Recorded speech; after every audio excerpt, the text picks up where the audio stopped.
Okay, in section 3.4 we're going to be working with perpendicular lines and doing some proofs with that. The first example is asking us to find the distance from a point to a line. So we're going to use the distance formula again, which is the square root. Yep, let me get the pen. The square root of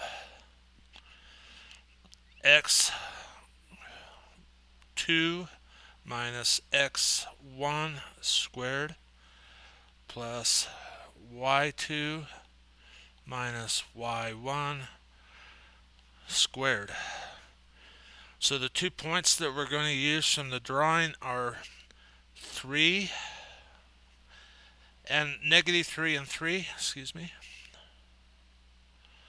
and 1 and negative 1.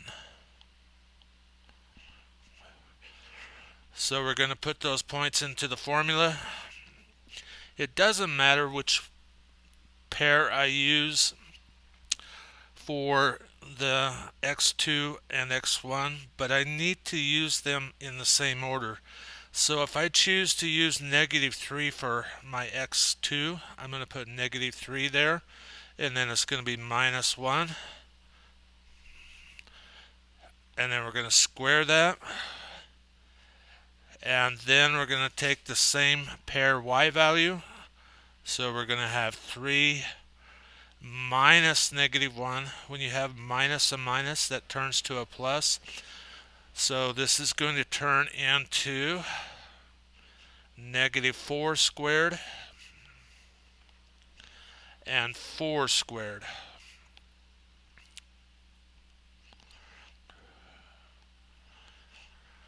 I should put the square on the outside. That's going to be 16 plus 16, so we're going to be looking for the square root of 32. On these problems, you can go ahead and use a calculator and find that square root. This is equal to 5.6 and a bunch of stuff, but it would round to the nearest tenth will be 0.57, and we're going to use is about, so we're going to use not a straight equal sign. So those are things to remember as you work on that. Again, some theorems. Linear pair theorem. If angle 1 is congruent to angle 2, then G is perpendicular to H. So they both need to be 90-degree angles. So that's the important thing to remember for perpendicular. Perpendicular transversal. If a transversal is perpendicular to one of two parallel lines, then it's perpendicular to the other parallel line because it can only go straight. So if H and K are parallel and J is perpendicular to H, then because of that perpendicular transversal theorem, you can say that J is perpendicular to K. Likewise, lines perpendicular to a transversal theorem. If in a plane two lines are perpendicular to the same line, then they're parallel to each other. So we're working at the opposite direction. So in this case, M is perpendicular to P and N is perpendicular to P.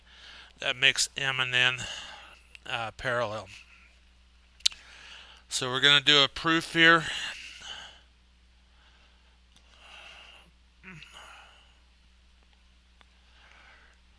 We're going to do our statements. We're going to do our reasons.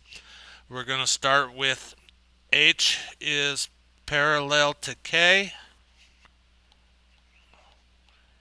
and J is perpendicular to H.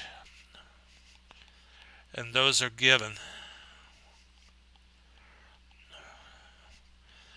From that, we can tell that the measure of angle 2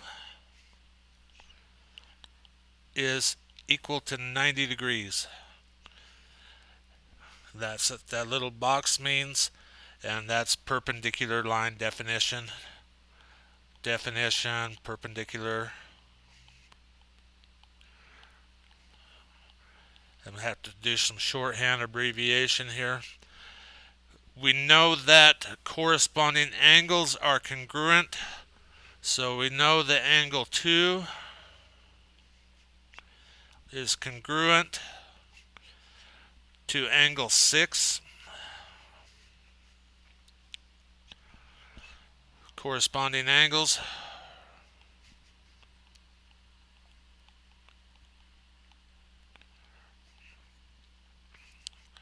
Abbreviate that.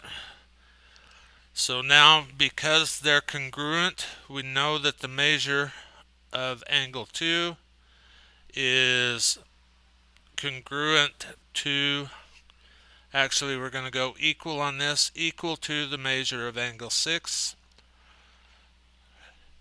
And that is the definition of congruent angles. Definition, congruent angles. Alright, so now we can say that the measure of angle 6 is equal to 90 degrees using the transitive property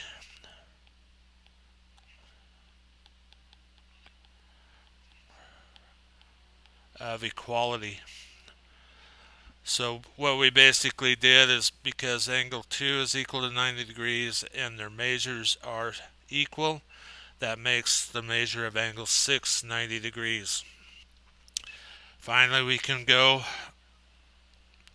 line J is perpendicular to line K, and that's the definition